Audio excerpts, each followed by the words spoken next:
better than you're going to get with a shutter. And so I would say it's like having a silent shutter. That's just up to you. And that's the EOS. So these are the EOS R6. They're about $2,000. They run double cards, however you want to set them up. They're only like 20 megapixels, so not the big old image, but they're just as good. Especially if you're into sports, doing anything guitar. You never really want something to blow up the size of this thing. No, not at all. So it helps with the cropping, but other than that, if you're using the angle crop right here, your legs.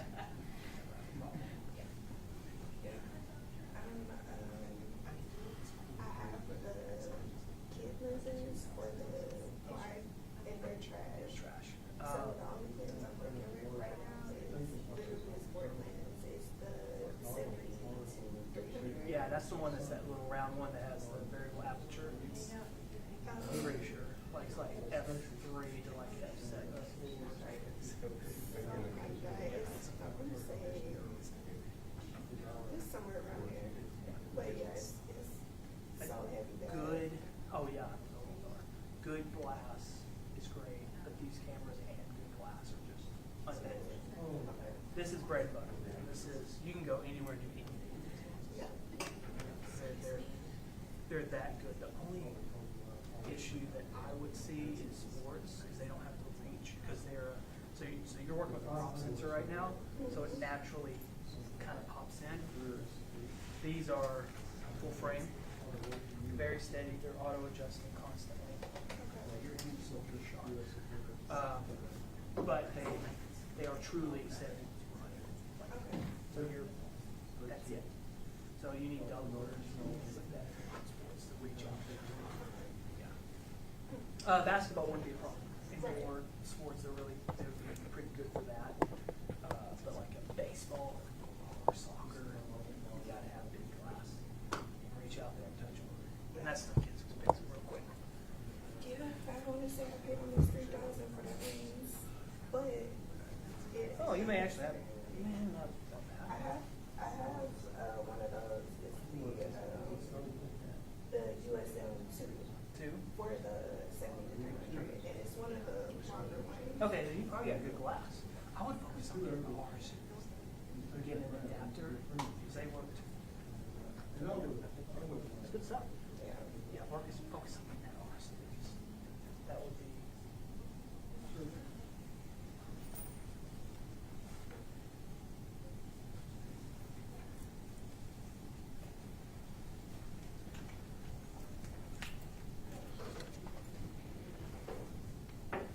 You're right. Is this first time in the building? We're going to own this building.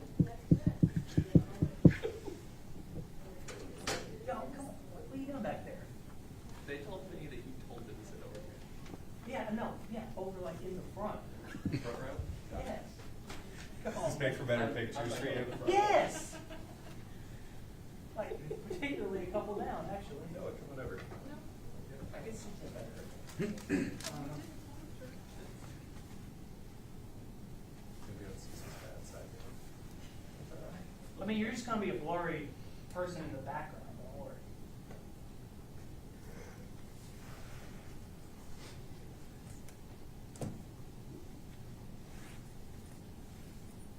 Anyway, yeah, the glass is good, but I'm telling you, these ours are so much better.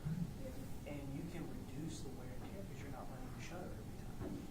Like, if it auto captures, there's no shutter. So we're talking like a lifetime estimate. Yeah. Right. Yeah. I think on these, physically dropping the shutter, I can less than 100 because we run silent mode. Because these other events and stuff, we can't have going on constantly. Gotcha. Interesting. That silent mode is Just understand. certain environments, yeah. I mean, I don't know how it would handle it.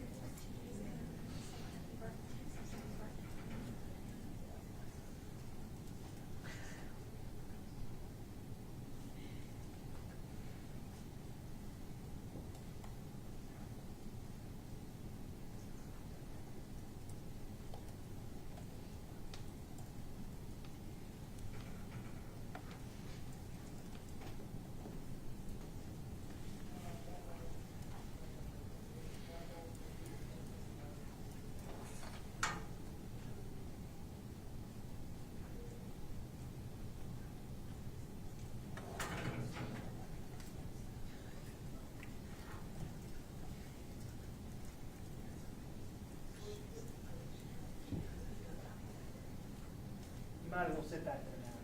Like, it's just gonna be weird if you sit down there all by yourself. Can't you just Photoshop this in? Why can't you just do it physically?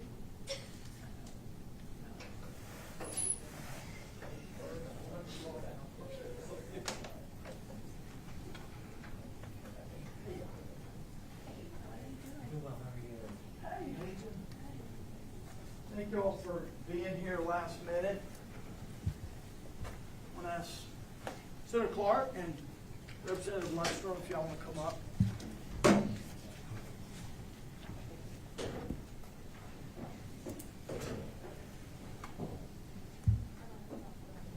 So thank y'all for being here. It's a really, really big day. We have been dealing with a defense of the SAFE Act for several years, and today we got word from the 8th Circuit that they have the 8th Circuit Court of Appeals, which is the United States Court of Appeals that is based in St. Louis. That is where our federal district court cases are appealed to, and they issued an en banc ruling, which was 8-2 in favor of the constitutionality, affirming the constitutionality of the SAFE Act. And if you'll remember, the SAFE Act was passed in April of 2021. The lead in the House was Representative Lundstrom, and the lead in the Senate was Senator Clark. And it's just a really great day.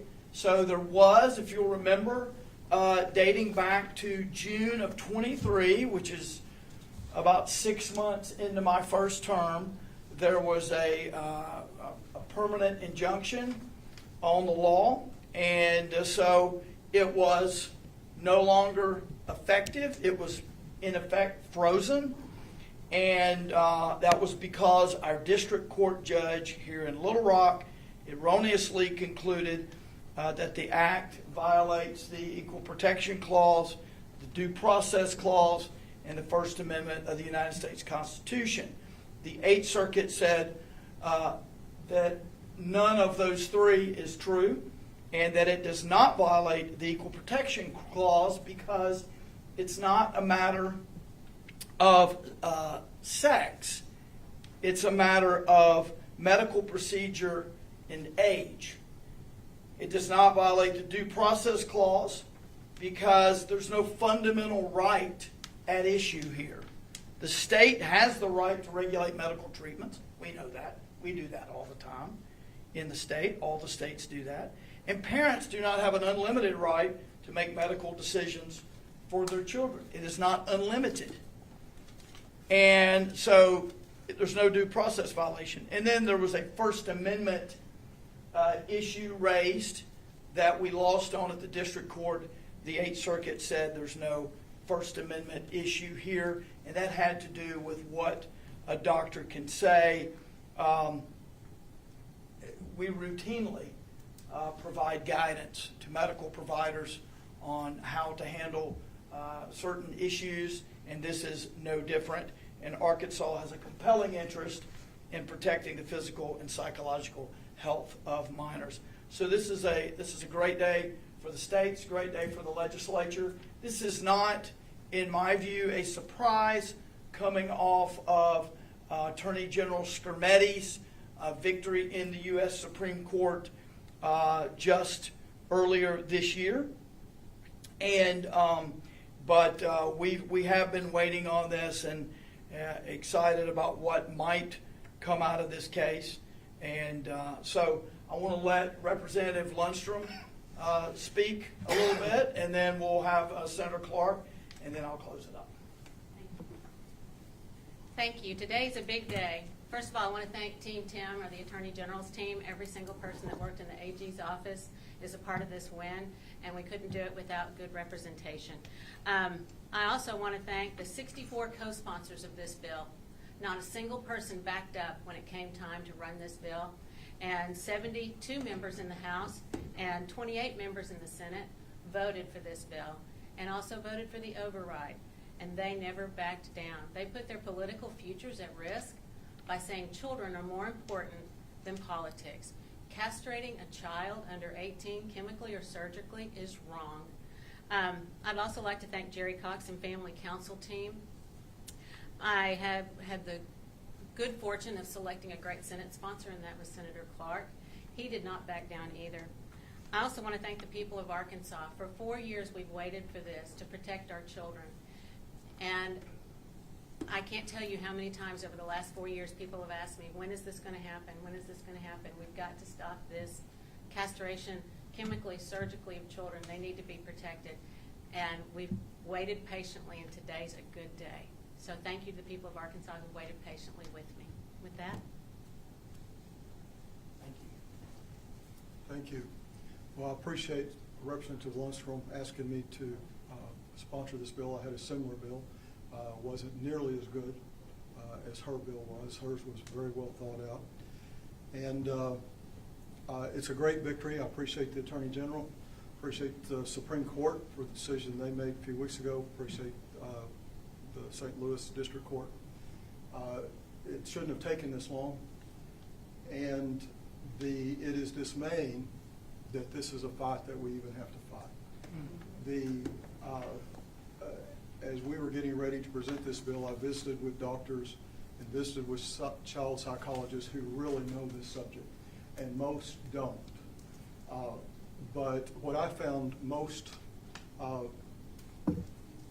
important was the real studies that have been done, especially in Sweden, who led the world in these type surgeries, in this type medicine, who has quit because of the results.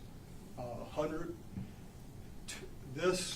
want to get too far off into the weeds, but true gender dysphoria is normally a male, extremely rare, around 2 years old, and nobody knows why. But what people also don't know is between the ages of 18 to 25, 70 to 90% of those decide they're not a girl. It is not something that has traditionally over the years occurred in 8th graders, and especially not whole classes of 8th grade girls. This is not medicine. This affirmation is not science. We are mutilating kids. We are preparing them. In the study of 153 kids, you remember 80% of those in true gender dysphoria from 2 years old decide that they're not a girl on their own. Of the 153, an exhaustive study, 153 adolescents that they gave the cross hormone and the hormones and the cross-sex drugs, did the gender surgery. All 153 had the surgery done. Keep in mind, 80% one direction, 100% the other direction. And when you can't say that it doesn't matter, and you can't say that affirmation saying to a young person that is on drugs, that is involved in other things in their life where they're very confused. I was a youth pastor, and teenagers believe one thing one day and one thing the next day, and that we should affirm that something that like this that is so important, instead of doing the real psychological work that has been done in the past and should be done as to what's really at the core, what's really going on here. And so, again, I appreciate Robin, Representative Lundstrom, in joining the battle. I appreciate Attorney General Griffin joining us in the battle, and all those others who have. And this is not over, I'm afraid, but we have to continue to fight to protect our kids. Thank you, Senator. Thank you, Representative, for leading on this issue. I want to really emphasize how many hours, the intensity of the work, how much commitment our staff here has had on this particular case. And Autumn is our, I'm not going to ask you to come up unless you want to. Autumn Patterson is our Solicitor General, and her staff have been just incredible. This is a several-year battle that a lot of different people have been involved in, including our last SG, Nick Bronny, who's now on the Supreme Court. And so we just had a lot of people here working on it, and I just want to thank Autumn for your continued leadership, and Noah, her deputy in the SG shop. It just, and I know that when Robin says she's been impatient, I don't know if you said that, but she'd text me and say, "When do you think? When do you think? When do you think?" And we've been doing that for about 2 years. So it's a big, big day, and we're just excited about it. Any questions? So you still need the mandate from the court in order to Yes. begin enforcement. So you have an idea of when that may come down? Sounds like the kind of question I used to get from Robin. As you know, judges will do what judges do. 2 weeks. 2 weeks. Anything else? And that's where you can talk about the First Amendment issue here. So once this is enforced, like, would a doctor not be able to recommend someone to seek this type of treatment in another state? Like, would that be illegal under the law? You can't do it here.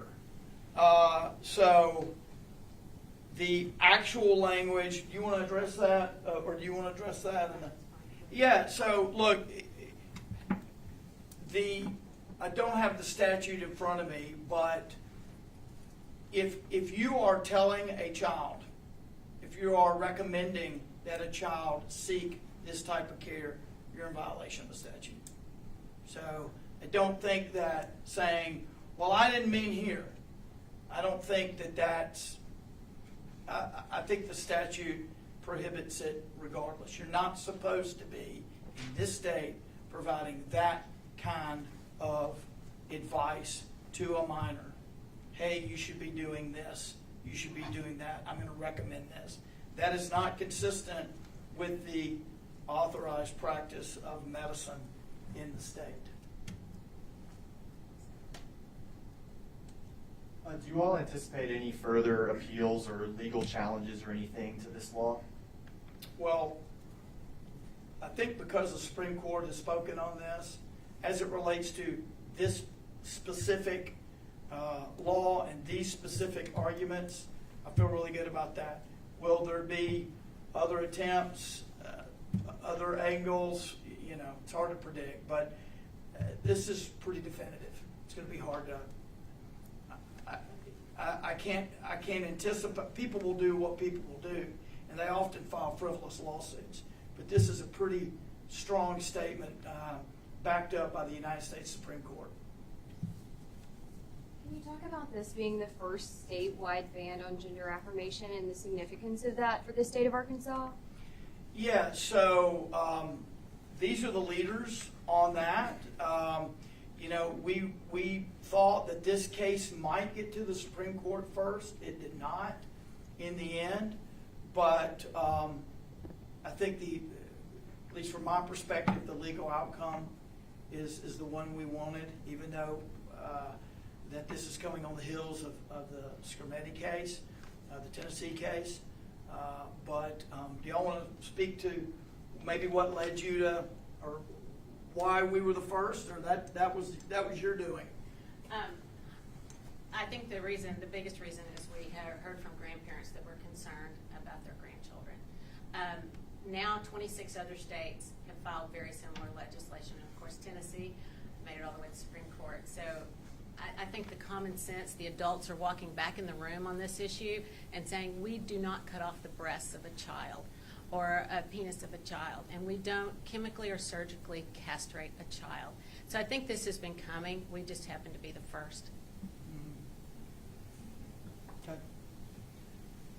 Thank you all. Appreciate you. And we'll be announcing it. Jeff's going to hit me for this. We're going to have a press conference on Thursday. So get ready. Something totally different.